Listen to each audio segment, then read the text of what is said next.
अस्सलाम वालेकुम नाजरीन, live with doctor Shahid Masood के साथ मैं हूं अस्मा हयात।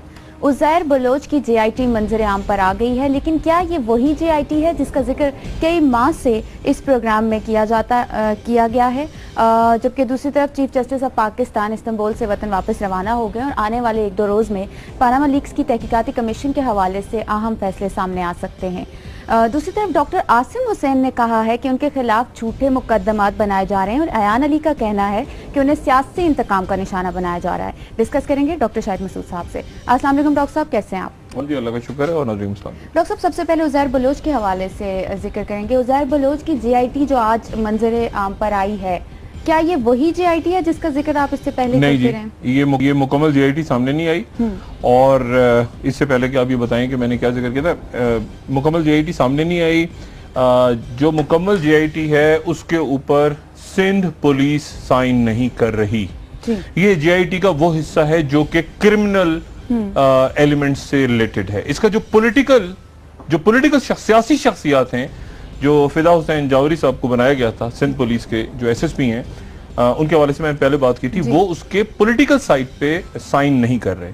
सिविलियन साइड से, क्योंकि JIT के अंदर हसास अदारे ISI मिलिट्री इंटेलिजेंस होती है, गालिबन रेंजर्स होती हैं, तो इंटेलिजेंस ब्यूरो ने साइन किए हैं, IB ने साइन कर दिए हैं, लेकिन जो हेड हैं JIT के सरबराह हैं फिदा हुसैन जावरी साहब, उस पर साइन नहीं कर रहे। उसमें मुल्क की अहम तरीन सियासी शख्सियत, साबिक जो बड़े अहदेदार हैं, बड़ी सियासी जमात के सरबराह हैं, इस वक्त लंदन में मुकीम हैं, वो उनकी अहलिया माजरत के साथ इंतहाई माजरत, उनकी हमशीरा, इंतहाई माजरत जो मेरे स्लिप पर टंगा, उनकी हमशीरा, उनके मुंह बोले भाई जो मुल्क से बाहर हैं, एक सूबाई वजीर अभी सिटिंग, जिनको ख्वाब नजर आते हैं बहुत ज्यादा और बड़े सीधे से लगते हैं, उनको ख्वाब नजर आते हैं, उनका नाम भी JIT में है, जो लंदन गए हैं।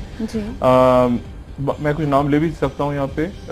एक साबिक सूबाई वजीर जो मुल्क से बाहर हैं, एक सेनेटर हैं अब्दुल्ला बलोच, उनका नाम है, यूसुफ बलोच उनका नाम है। ये क्या झगड़ा चल रहा है और कौन कौन से नाम है जिसपे पुलिस साइन नहीं कर रही? ये मुकम्मल JIT सामने नहीं है। अयान अली का मैं सिर्फ बात करूँ, अयान अली ने क्या कहा, सियासी इंतकाम लिया जा रहा है। अयान अली के और ये उज़ैर बलोच के और डॉक्टर आसिम के और वज़ीर आज़म नवाज शरीफ साहब के और इसहाक डार साहब, सब सांझे हो गए, सबका सियासी इंतकाम हो रहा है, सबने पैसा लूट के मनी लॉन्ड्रिंग, एक ही केस है सबके, तो इनके साथ सियासी इंतकाम हो रहा है, तो फिर वो पनामा लीक्स भी सियासी इंतकाम है। आप जरा उज़ैर की थोड़ी सी बात करें, फिर ये वज़ीर आज़म साहब की तरफ आते हैं, जिन्होंने आज अपना दौरा ही मुलतवी कर दिया ओकाड़ा का। और यहाँ उज़ैर बलोच के हवाले से जो इस प्रोग्राम में आपने जिक्र किया, उसको जवाब में एक सवाल अयान अली के हवाले से आपसे पूछना चाहूँ कि वो तो कह रही है डॉक्टर साहब मैं अपने भाई से मिलने जा रही थी। मैं इस पे कोई कमेंट्स नहीं दे सकता, मैं कोई कमेंट्स नहीं दूंगा। ठीक है डॉक्टर साहब, उज़ैर बलोच के हवाले से उनके भाई मैं कोई कमेंट्स नहीं दूंगा। जी डॉक्टर साहब, आपके ही प्रोग्राम के हिस्से प्ले कर लेते हैं, तो इसके बाद आपसे बाकायदा इस हवाले से मजीद डिस्कशन करेंगे। जी उज़ैर बलोच, मैं जरा पहले ये पीपल्स पार्टी की जो गिरफ्तारियां, जैसे उज़ैर बलोच की रात को एक जराये के हवाले से दी, तो मैं तो काफी दिन पहले कह चुका हूँ कि उज़ैर बलोच साहब को लाया जा चुका है पाकिस्तान, और उज़ैर बलोच साहब जो हैं उन्होंने खालिद शहनशाह जो मोहतरमा के कत्ल के काम गवाह थे, फिर उसके बाद उन्होंने बिलाल शेख जो कि पीपल्स पार्टी के जो जरदारी साहब के बॉडीगार्ड भी थे, बिलाल शेख, उनका कत्ल, फिर आमिर शाह जो कि पीपल्स यूथ का कत्ल, ये सारे कत्ल और बेशुमार उज़ैर बलोच साहब जो हैं उनके घर के पीछे शहर में जाके खुदाई की जाए तो कम से कम 300 ढांचे बरामद होंगे। ये मैं बहुत जिम्मेदारी के साथ बात कर रहा हूँ, कम से कम। मैं तो आज से 2 महीने पहले कह चुका हूँ कि हमाद सिद्दीकी और उज़ैर बलोच आपके मुल्क के अदारों के पास हैं। एक तो ये है कि उज़ैर बलोच ईरानी पासपोर्ट पे थे, ईरानी नेशनल थे, ईरानी नेशनल हो गए थे। आप पूछेंगे उज़ैर बलोच ईरानी नेशनल क्यों हो गए थे? मैं आज बड़ी खुल के बात करने के मूड में हूँ। उज़ैर बलोच काम कर रहे थे ईरानी इंटेलिजेंस के लिए, मेरी इत्तला के मुताबिक ईरानी इंटेलिजेंस के लिए वो काम कर रहे थे, और ईरान ने उसके, हमारा पड़ोसी बरादर मुल्क है, लेकिन बहरहाल चलते हैं इस तरह के मामला, जो मुझ तक इत्तलात है मैं वो बता रहा हूँ। ईरानी पासपोर्ट पे थे, मस्कत जा रहे थे, और उसके बाद वो मस्कत से निकले, आगे निकले, उधर से निकले और दुबई के उस पे पकड़े गए। उसके बाद जनाब उज़ैर बलोच जो है वो आ गए, और उज़ैर बलोच आखिरी कार्ड है। ये खेल, ये हाउस ऑफ कार्ड जो है ना, ये भी ताश के पत्ते गिरेंगे तो उसमें उज़ैर बलोच निकलेंगे। हाजी नासिर जो है, इसके पास उज़ैर बलोच ने क़याम किया, जब पाकिस्तान से उज़ैर बलोच निकल गए तो उज़ैर बलोच तकरीबन 2 साल ईरान में इस शख्स के पास रहे जिसका नाम है हाजी नासिर। और ये फैसल पठान, आसिफ मिठल, फैसल पठान, ये संगुलिन इलाका है वहां का, सिकंदर सक्कू, ये सारे के सारा एक ग्रुप है जी। और अब मैं आपको मजीद बता रहा हूँ, मुलव्विस जो हैं ये अब उनका कोई लिंक रहा है इनके साथ, हाजी नासिर के साथ। ये हाजी नासिर गालिबन इस वक्त ईरान में है, वो इस वक्त पहुंचे हैं कराची।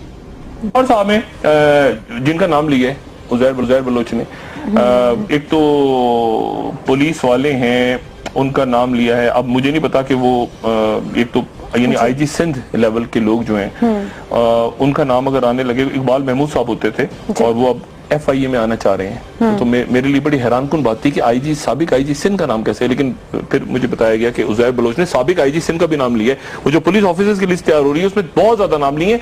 अच्छा, वो जुटला इसलिए नहीं सकते कि उनकी CCTV भी है, और जैसे मैंने बताया था कि उज़ैर के घर के आसपास वो सारी रिकॉर्डिंग है। उज़ैर बहुत कंफर्टेबल, उज़ैर पे ना कोई तशद्दुद हो रहा है ना कोई। उज़ैर के बारे में जैसे मैंने पहले बताया था ना कि वो आसिम हुसैन टाइप चीज नहीं है। आसिम हुसैन तो एक वो है ना कि गोलियां दो, गोलियां फिट करो, ये करो, झूठ बोलो, ये करो। उज़ैर ने अपने मामला तय किए, उसको पता है मैं बाहर निकलूंगा तो भी मैं मारा जाऊंगा, तो बेहतर है कि मैं अंदर रहूं। फौजी अदालत में भेजना है, और वो आराम से सारा बता रहा है। पहले आपको उज़ैर बलोच साहब के हवाले से भी कुछ यहाँ पे बयान कर दूं जी। उज़ैर बलोच जो है उनकी JIT तैयार है, तैयार हो चुकी है। JIT सामने क्यों नहीं आ रही? एक सवाल लोग पूछ रहे हैं अक्सर कि उनकी JIT सामने क्यों नहीं आ रही जी। उनकी JIT इसलिए सामने नहीं आ रही कि मैं बिल्कुल ओपन बात कर रहा हूं, और इसके ऊपर सिंध पुलिस चाहे तो रिस्पॉन्ड करे, इस पे रेंजर्स, बाकी अदारे। लेकिन मेरी जो इतलात हैं वो ये हैं कि उज़ैर बलोच जो हैं उनकी JIT के अंदर जो कत्ल के बहुत सारे अहम मुकदमात हैं, कत्ल के हवाले से उन्होंने जो बातें की हैं, उन बातों में उस JIT के जो सरबराह हैं जी, जो सिंध हुकूमत, सिंध पुलिस के एक अहम ऑफिसर हैं फिदा हुसैन जावरी साहब गालिबन, तो उनकी तरफ से कहा जा रहा है कि इसमें 2 अहम शख्सियात का नाम निकाल दिया जाए, और बाकी जो अदारे हैं, यानी 5 अदारे गालिबन, ये 4 या 5 अदारे एक JIT के ऊपर साइन करते हैं। ISI भी होती है उसमें, मेरे ख्याल से रेंजर्स के लोग भी होते हैं उसमें, कुछ स्पेशल ब्रांच है, बाकी लोग भी होते हैं और पुलिस भी होती है। तो जो सरबराही करने वाले ऑफिसर हैं वो उस पर साइन करने को तैयार नहीं हो रहे।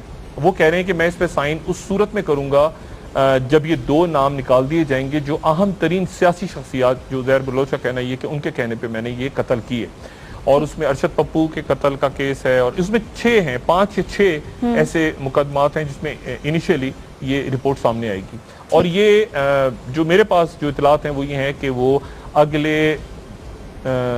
10 से 12 दिन के दरमियान ये मामला उज़ैर बलोच का सामने अदालत में पेश कर दिया जाएगा इंसदाद दहशतगर्दी कोर्ट में। और सवाल यह है कि अगर उसमें सिंध पुलिस की तरफ से उस JIT पे साइन नहीं होता जी, तो फिर क्या होगा?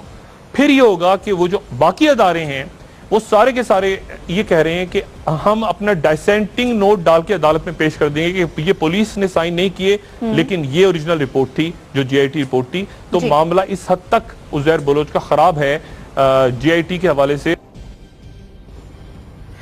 जी डॉक्टर साहब, ये तो वही सारे नाम हैं जिसका जिक्र आप पहले कर चुके हैं, और JIT आज सामने आई है। एक नाम के इकबाल महमूद साहब का नाम जो मैंने लिया, बीच में मैंने उसके बाद तरदीद भी कर दी थी कि उनका नाम नहीं था, वो गलत मैंने लिया और वो क्लिप दोबारा प्ले हो गया। इकबाल महमूद साहब का सीनियर ऑफिसर, उनका नाम इसमें नहीं था। मैं दोबारा उनसे माजरत चाहता हूँ कि पुराना क्लिप चल गया, लेकिन बाकी तमाम नाम, और मैं उस बात पर बिल्कुल कायम हूँ और कि ये JIT का एक हिस्सा आया है सामने, JIT का एक हिस्सा सामने नहीं आया, और उस हिस्से को सामने लाना चाहिए, फौरी तौर पे वजाहत करनी चाहिए कानून नाफिज करने वाले इदारों को कि ये मुकम्मल JIT क्यों सामने नहीं आई, और बयान, और मैं बड़ी जिम्मेदारी के साथ यहाँ बता रहा हूँ कि अच्छा, एक और बड़ी इंपॉर्टेंट खबर है, इंटेलिजेंस ब्यूरो IB ने साइन कर दी है। इंटेलिजेंस ब्यूरो यानी ये मेरे ख्याल से जरदारी साहब फौरी तौर पर रब्ता करें मियां नवाज शरीफ साहब से, अपने इत्तेहादी से, कि चौधरी निसार साहब ने इंटेलिजेंस ब्यूरो से साइन करवा दिए। सिविलियन साइड पे इंटेलिजेंस ब्यूरो ने साइन कर दिए,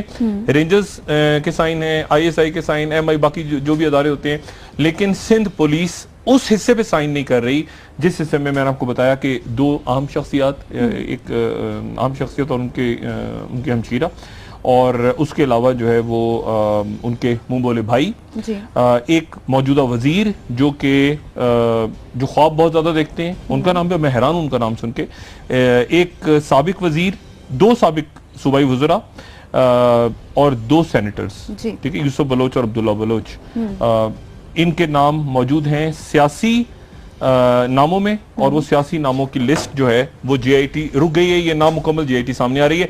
ये तो यानी 198 कत्ल, ये जितने कत्ल ये सारे नाम मैं पहले ले चुका हूँ, और ये जो पॉलिटिकल हिस्सा है इसका वो सामने नहीं ला रही सिंध हुकूमत और JIT और कानून नाफिज करने वाले अदारे, और मैं बिल्कुल यहाँ खुल के बात कर रहा हूँ, ये बात उनको बतानी पड़ेगी कि इसका दूसरा हिस्सा किधर है। ये JIT मुकम्मल नहीं है, जो मीडिया में चल रही है ये JIT मुकम्मल नहीं है। मुझे जो मैं बात यहाँ कह रहा हूँ, मुझे वो JIT दिखाएं जिसके ऊपर जिन पेजेस पर वो 400 पेजेस हैं। ये जो JIT है ये तकरीबन 400 पेजेस बनेंगे, और ये मेरे ख्याल से अगले चंद दिनों में ये थोड़े थोड़े करके मीडिया में या तो आने शुरू हो जाएंगे, या कानून नाफिज करने वाले इदारों को चाहिए कि मुकम्मल JIT सामने लाएं, या लोगों को बताएं कि ये क्यों साइन नहीं कर रही। सिंध पुलिस ने सिर्फ क्रिमिनल हिस्से पे साइन क्यों किया है, मुकम्मल JIT पे साइन क्यों नहीं किया। मैं अपनी खबर पे, पहले वाली खबर पे भी कायम हूँ, और आज जो मैं बात कह रहा हूँ कि मुकम्मल JIT सामने नहीं आई। इंटेलिजेंस ब्यूरो ने,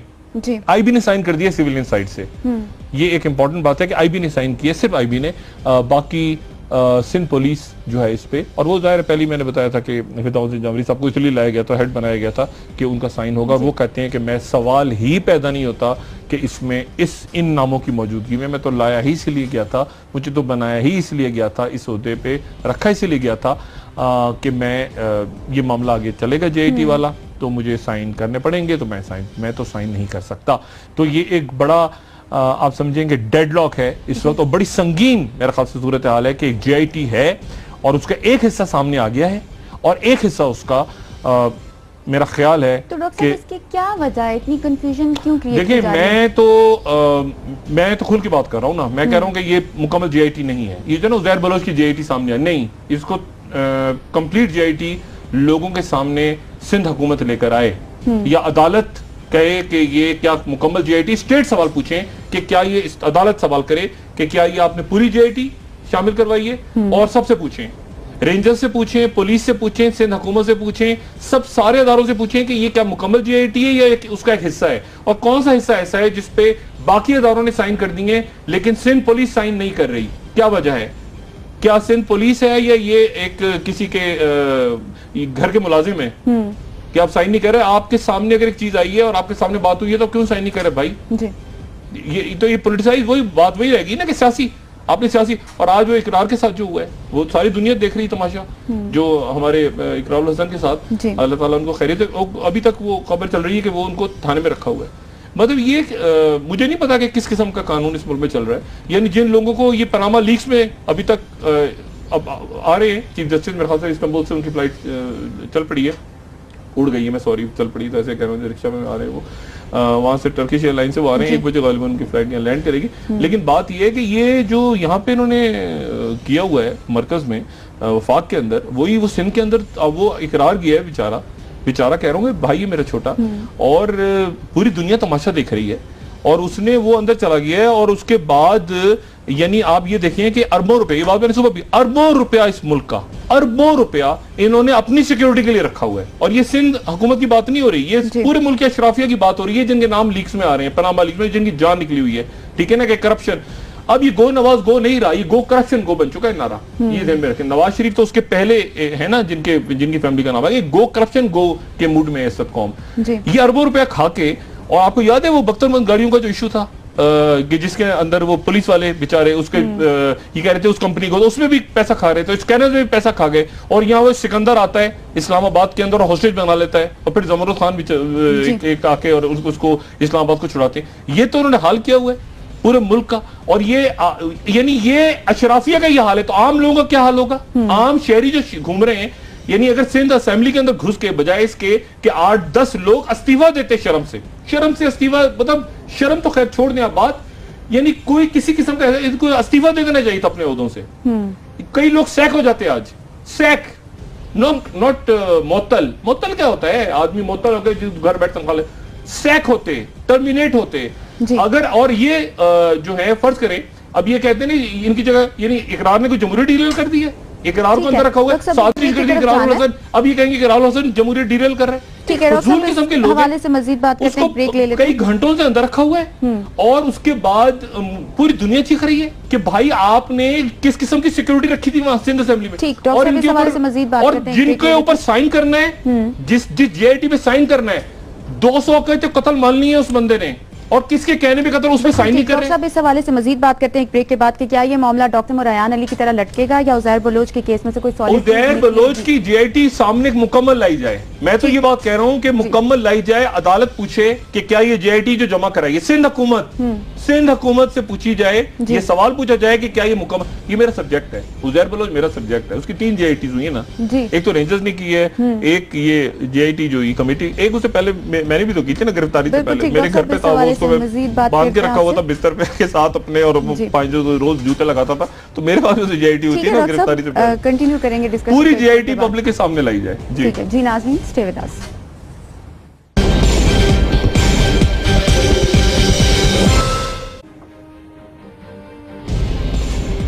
वेलकम बैक नाज़रीन। डॉक्टर साहब, चीफ जस्टिस ऑफ पाकिस्तान वापस आ रहे हैं, चीफ जस्टिस वापस आ रहे हैं पाकिस्तान। अब आपको पनामा लीक्स पर तहकीकाती कमीशन का जो मामला है ये हल होता नजर आ रहा है?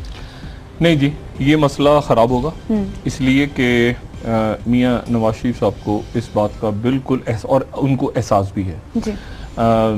लंदन में इनकी मुलाकात हुई है जरदारी साहब से, मैं अपनी खबर पे कायम हूँ। लंदन में इनकी रजिस्टर होटल में मुलाकात हुई है, घंटा 1.5 घंटा, और वहाँ पे एक सेनेटर भी मौजूद थे जिनका ताल्लुक पीपल्स पार्टी से, लेकिन वो बाहर है, मुलाकात में वो शामिल नहीं थे। मुलाकात हुई है और घंटा 1.5 घंटा तफसीली मुलाकात इनकी हुई है, और मेरे ख्याल से अगर कह भी देंगे तो उसमें कोई हर्ज नहीं, ना कहें तो भी खैर है।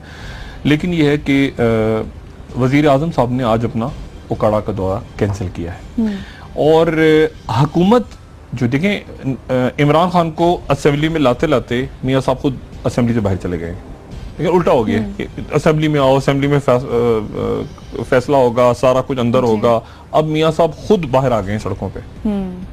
तो इमरान खान पहली सड़क पे हैं, ठीक है, और उनके साथ अब कौन कौन सी जमातें आती हैं, 2 तारीख को इजलास हो रहा है, उसमें भी देखना है। उसमें देखें, मैं यहाँ थोड़ी सी आपको बात बता दूं, दोस्त तरदीद करेंगे, लेकिन जो ग्रुपिंग है ना पार्टियों की, उसको जरा ध्यान में रखें। जरदारी साहब, जहाँ तक मेरा अंदाजा है, जरदारी साहब बहुत ज्यादा इत्तेजाज एहसन साहब को पसंद नहीं करते जी। ये सेटअप अगर जाता है, फर्ज करें ये असेंबली अगर जाती है, तो इत्तेजाज एहसन साहब सेनेट में हैं जी, और सेनेट में हैं तो सेनेट तो अपनी जगह रहती है, तो इत्तेजाज एहसन साहब बड़े रिलैक्स हैं। खुर्शीद शाह साहब जो हैं वो कौमी असेंबली में हैं, और खुर्शीद शाह साहब जो हैं वो जरदारी साहब से एज कम्पेयर टू जिस तरह इत्तेजाज एहसन और रज़ा रब्बानी साथ हैं, उस तरह आप समझें उतना खुर्शीद शाह साहब जो हैं वो करीब हैं, इन उस तरह वो अपनी कुर्बत समझते हैं जरदारी साहब से। तो ये इस बात का एहसास है 3 बड़ी पार्टियों की क़यादत को। एक पॉलिटिकल पार्टी अब देखें पाकिस्तान में ऐसी है जिनकी अभी तक कोई पोजीशन नहीं है, जिन्होंने पनामा लीग पे कोई पोजीशन नहीं ली, ऑल्दो कि वो 2 तारीख के इजलास में जा रही है, वो है MQM ने कोई पोजीशन नहीं ली अभी तक, यानी उन्होंने सिर्फ ये कहा है कि अच्छा जी देखते हैं, इसको करप्शन होनी चाहिए, नहीं होनी चाहिए, वगैरह वगैरह जो भी बात है, लेकिन उनकी कोई पोजीशन नहीं है इस पे कि वजीर आजम इस्तीफा दें, अच्छा जी नहीं दें, अच्छा नहीं दें, अच्छा तहकीकात हो, अच्छा कमीशन, अच्छा, मतलब वो खामोश हैं, क्योंकि वो कराची की सूरत हाल को और सिंध की सूरत में वो देख रहे हैं कि हमें कोई रिलीफ मिलती है या नहीं मिलती। यानी हुकूमत अगर रुकती है, मौजूदा हुकूमत, तो MQM को सूट करती है, अगर ये असेंबली रुकती है तो हुकूमत को MQM को सूट करता है मामला, और अगर ये असेंबली नहीं रुकती किसी तरह से तो ये MQM को भी सूट नहीं करेगा, ना MQM को करेगा, ना मियां नवाज शरीफ को तो बिल्कुल भी नहीं करेगा, और ये पीपल्स पार्टी को भी नहीं करेगा, जरदारी साहब को नहीं करेगा, लेकिन इत्तेजाज एहसन साहब को, रज़ा रब्बानी साहब को, कुछ लोगों को करेगा, कुछ को नहीं करेगा।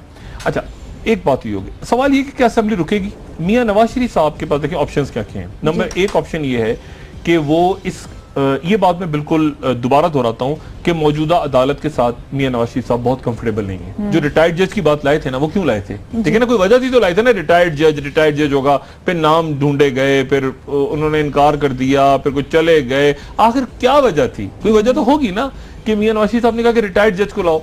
मौजूदा अदलिया के साथ वो जब तक होता है ना कि 100% लॉयल्टी मांगते हैं मियां साहब, 100%, मतलब ये आदमी जो है ना, ये मतलब तय हो के वो सर बिल्कुल आपका लॉयल है। मैं आपको जरा ये जो मौजूदा ईवान है ना, मौजूदा सेटअप है, मैं उसका एक छोटा किस्सा आपको सुनाता हूँ और सही वाकया। हमारे बड़े जबरदस्त पाकिस्तान के वजीर खारजा थे साहबजादा याकूब खान साहब। उनके एक मातहत थे और उन मातहत का नाम था तारिक फातमी। अब ये सच्चा वाकया है, ये सही वाकया है, ये मैं कोई तो एक दिन साहबजादा याकूब खान साहब के सामने तारिक फातमी साहब ने कहना शुरू कर दिया, आप तो बड़ी तारीफें जी, आप तो क्या सुभान अल्लाह, मतलब आपका हुस्न है, आपकी जुल्फे हैं, घनी छांव हैं, आपका चेहरा, आपका रंग, आपका कद, आप क्या हैं, आप खूबसूरत, आप तो मतलब शहजादे लगते हैं। ये शुरू हो गए जो होता है तरीकाकार, जो बाबू होते हैं, टिपिकली खुशामदी होते हैं लोग। ये मैं फातमी साहब के लिए मैं मजमूई तौर पर बात करूँगा। अब साहबजादा याकूब खान साहब जो हैं वो खुशामद को बिल्कुल इस तरह की खुशामद पसंद नहीं करते थे। तो उन्होंने कहा, एक मिनट तारिक फातमी साहब, क्या लगे हुए हो यार, बस करो, कितनी तारीफें करो, चुप करो। आगे से बताइए तारिक फातमी साहब, नहीं साहबजादा याकूब खान साहब, नहीं, आप मुझे सच बोलने से नहीं रोक सकते। यानी आप जरा इनका अंदाजा लगाएंगे किस किस्म का टोला बैठा होता है। आप मुझे हक बात कहने से नहीं, मैं हर हाल में सच बोलूंगा। वो कह रहे भाई नहीं, खुदा के वास्ते मेरी तारीफें नहीं, सच्चाई से नहीं रोक सकते। ये इनका यानी तर्ज हुक्मरानी और आगे बढ़ने के जो तरीके हैं इक़्तिदार की ईमानों में, वो इस किस्म के हैं। ऐसे लोग बैठे हुए हैं। अच्छा, अब ये दुरुस्त वाक़या है, ठीक है, ये दुरुस्त वाक़या है और बहुत सारे जो फॉरेन ऑफिस के लोग हैं वो इस वाक़या के वो है नहीं शायद। बहरहाल, अब बात यह है कि मियां नवाज शरीफ साहब जो हैं उनको उनके ऑप्शन क्या है। पहला ऑप्शन ये है कि वो इसके ऊपर अदालत, उन्होंने सरबराह बनाया है गालिबन, उन्होंने कहा है कि सरबराही करेंगे चीफ जस्टिस, ये खत लिखा है टी आवर्स में। पूरा का पूरा कमीशन चीफ जस्टिस नहीं बनाएंगे गालिबन, दोबारा मेरे ख्याल से टी आवर्स को सब पढ़े दोबारा। चीफ जस्टिस यानी वो सरबराह बन जाएंगे और उसके बाद वो हुकूमत देगी बाकी अरकान। यानी आपसे कहा गया कि आप सरबराही में आपकी कमीशन बनेगा, बाकी लोग कौन से होंगे वो हम देंगे आपको। ये नहीं पता चला इधर से फवाद को भेज दिया साथ। मतलब देखिए ना, मतलब ये बड़े अच्छे खासे, यानी क्या कहना चाहिए, गुर्गे हैं ये जो बैठे हुए हैं ना इंतजार में। अच्छा, अब वो चीफ जस्टिस साहब आ रहे हैं, वो इसके ऊपर क्या, मियां नवाज शरीफ साहब ने इनके क्या आप समझो कि 2.25 साल हुकूमत रह गई है, 1.5 साल इतनी है ना, अगर मुकर्ररा वक्त पे इलेक्शंस होती हैं 2018 में।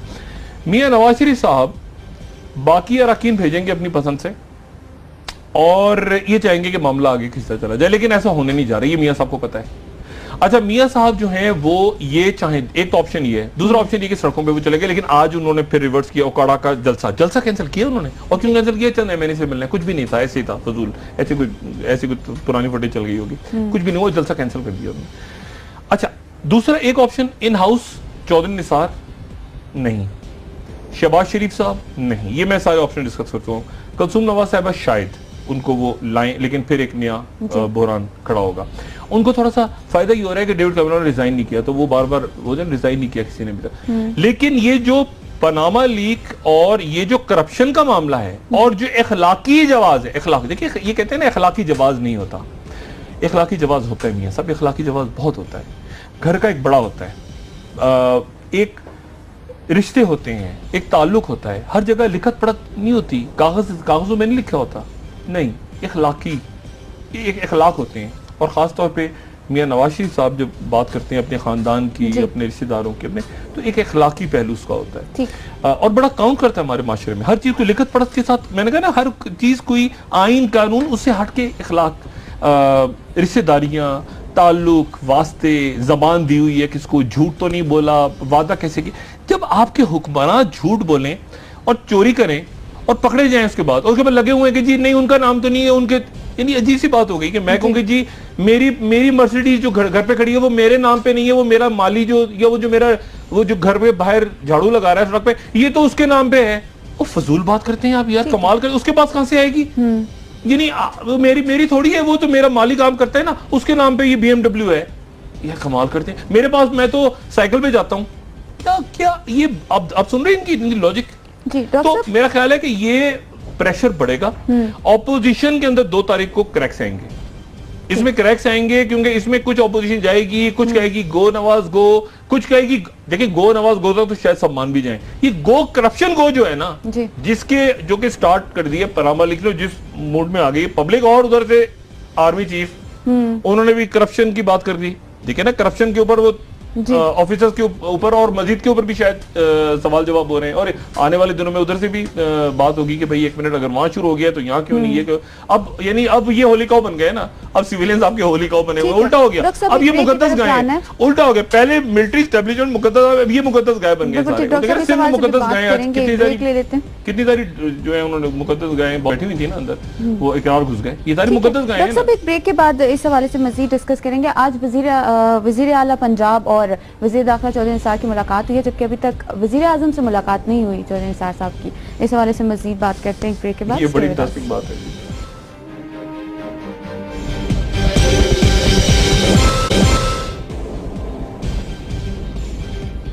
वेलकम बैक नाज़रीन। डॉक्टर साहब, तो क्या चीफ जस्टिस कमीशन को हेड करेंगे? देखें, मैंने जो बात पहले की ना कि चीफ जस्टिस हमारे इंतहाई मोहतरम चीफ जस्टिस अब वापस आ रहे हैं और कौम की नजरें अब सुप्रीम कोर्ट की तरफ है।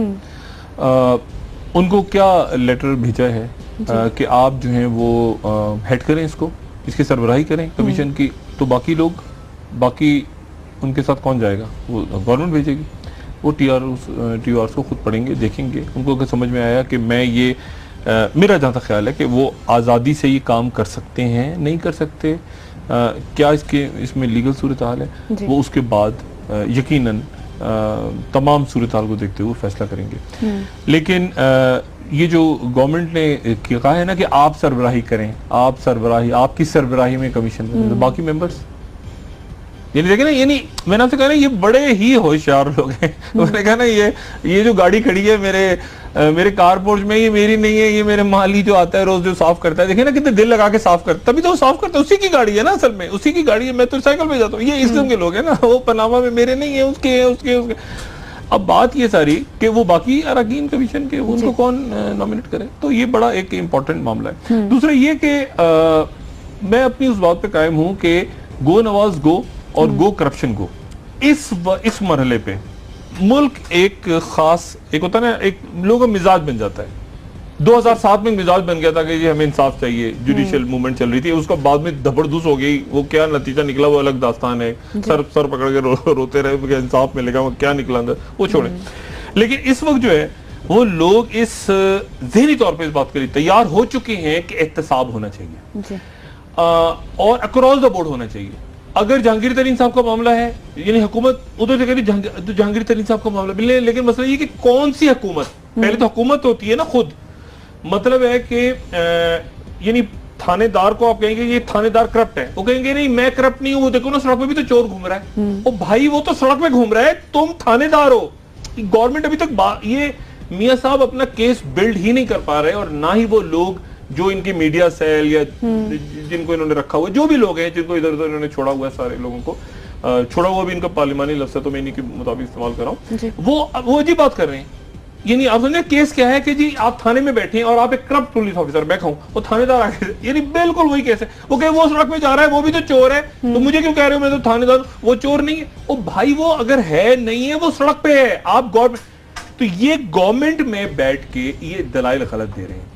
अब ये से कैसे निकलते हैं? अभी गलती पे गलती पे गलती, या तो ये है कि ये मामला लोगों के जहन से किस तरह से निकल जाए, ठीक है, यानी लोगों के जहन, लोग अचानक भूल जाएं कि जिस मुल्क में करप्शन कभी हुई थी, ऐसा हो जाए इलेक्शन कमीशन के अचानक जो है वो पेपर्स में से गायब हो जाएं, वेबसाइट से पनामा लीक्स गायब हो जाएं, पनामा दुनिया के नक्शे में इधर उधर हो जाए कहीं, अल्लाह ना करे मैं वैसी बात करूं, मतलब ये सारा बात ये है कि ऐसा तो होने से रहा, ऐसा तो होने से रहा।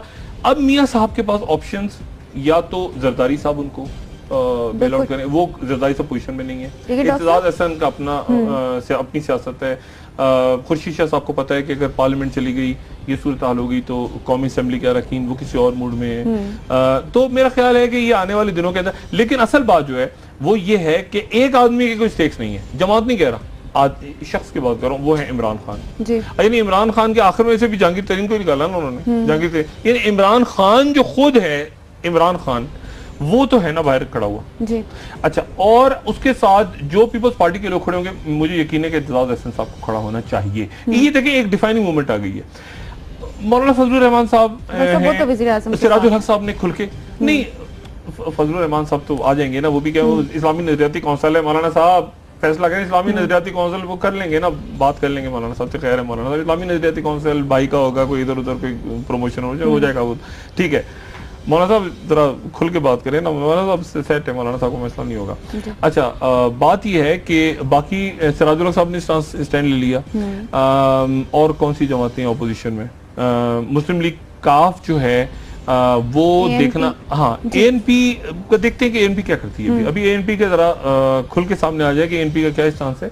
लेकिन एएनपी जो है वो कौमी असेंबली के अंदर उनकी सेनेट में मौजूद है, कौमी असेंबली के अंदर बहुत ज्यादा स्टेट्स उनकी नहीं है। इसी तरह से तो मतलब देखिए, अब देखना ये है कि मियां साहब क्या करते हैं। मियां साहब इसमें वोट ऑफ कॉन्फिडेंस भी ले सकते हैं दोबारा, लेकिन वो तो यूसुफ रज़ा गिलानी साहब ने भी ले लिया था अपने फारिग होने से, सुप्रीम कोर्ट के हाथों फारिग होने से मेरे ख्याल से 1-2 दिन पहले लिया था उन्होंने वोट ऑफ कॉन्फिडेंस। ये मामला जो है ये अदालत, नैब को तो खैर छोड़ दें, इन्ना लिल्लाहि व इन्ना इलैहि राजिऊन। मैं भी आज एक अदारे में गया था सुबह मीडिया से रिलेटेड, उसके लिए भी इन्ना लिल्लाहि व इन्ना इलैहि राजिऊन पढ़ के मैं वापस आया हूँ। नाम उनका नहीं लूंगा, वैसे पीछे लगे हुए हैं वो, चूंकि बराह रास्त ताल्लुक है उनसे, तो मैं जरा क्या कहूँ बहरहाल। लेकिन ये है कि वो नैब बिल्कुल खामोश, सुप्रीम कोर्ट से तवक्कुआत हैं लोगों की, मिलिट्री एस्टेब्लिशमेंट कोने में खड़ी होके साइड पे देख रही है। सीपैक, ठीक है, सीपैक का मामला ये अफगानिस्तान से, ये कुलभूषण यादव ईरान, ये उजैर का ईरान लिंक, ये आपके ईरान से मामला, कुलभूषण यादव, सारा अफगानिस्तान के अंदर ऑपरेशन स्प्रिंग ऑफेंसिव शुरू हो चुका है ऑलरेडी। ये जो एक हुआ है, अल्लाह ताला खैरियत से अफगानिस्तान को रखे। अफगानिस्तान के हालात अच्छे नहीं हैं और वहां पे जो स्प्रिंग ऑफेंसिव है इस साल वो ऑपरेशन उमरी है, यानी मुल्ला मोहम्मद उमर के नाम से वाबस्ता की है उन्होंने, और वो खूब जबरदस्त करने के मूड में।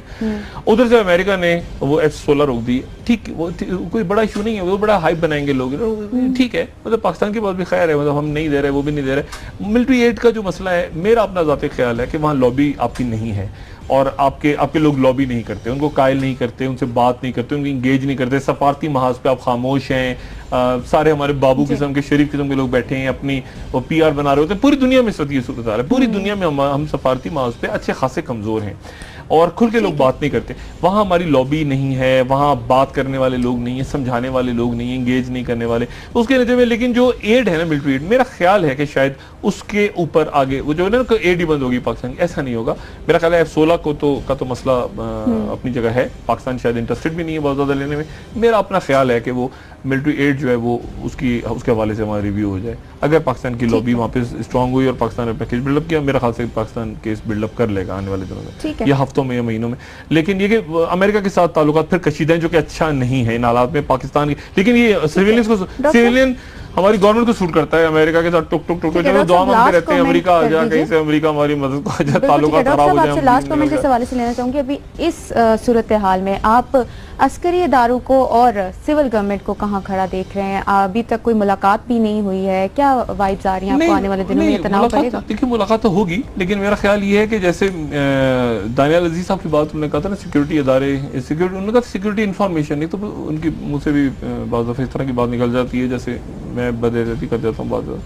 तो वो उन्होंने बात की, उसके बाद उनके और लोग ये प्राइवेटली भी बात कर रहे हैं। फिर साइबर विंग जो काम कर रहा है मुख्तलिफ अदारों का, चाहे सिविलियन हो चाहे वो मिलिट्री एस्टेब्लिशमेंट के, वो मॉनिटर कर रहे हैं कौन से हमेशा करते हैं। साइबर स्पेस तो है ना, साइबर सिक्योरिटी और सारा वो ट्विटर कहाँ से हो रहा है, फेसबुक कहाँ से हो रहा है, कौन हैशटैग कर रहा है, क्या कर रहा है, वो सारे भी देख रहे हैं। हुकूमत से लिंक जितने सोशल मीडिया पे काम हो रहे हैं वो आपके अस्करी क़यादत को बुरा भला कह रहे हैं, ये बात तय है। और जो उनके लिए बात कर रहा है, यानी उनके लिए तो छोड़ दे क्या बात कर रहे हैं, जो करप्शन के खिलाफ बात कर रहे हैं उसको भी गालियां दे रहे हैं, तो और उसके साथ उसको लिंक कर रहे हैं मिलिट्री के साथ, और जमहूरी डील हो जाएगी सारा। तो ये मेरे ख्याल से चीजें जो है ये नोट हो रही हैं। सीपैक से अमली तौर पे, अब ये बात इंपॉर्टेंट बात आखिर में कर दूं, सीपैक से अमली तौर पे वजीर आजम अलग हो चुके हैं। सीपैक वजीर आजम का प्रोजेक्ट नहीं था, मुशर्रफ साहब के दौर में शुरू हुआ था, जरदारी साहब के दौर में चलता रहा, इसका कोई ताल्लुक हुकूमतों से नहीं है।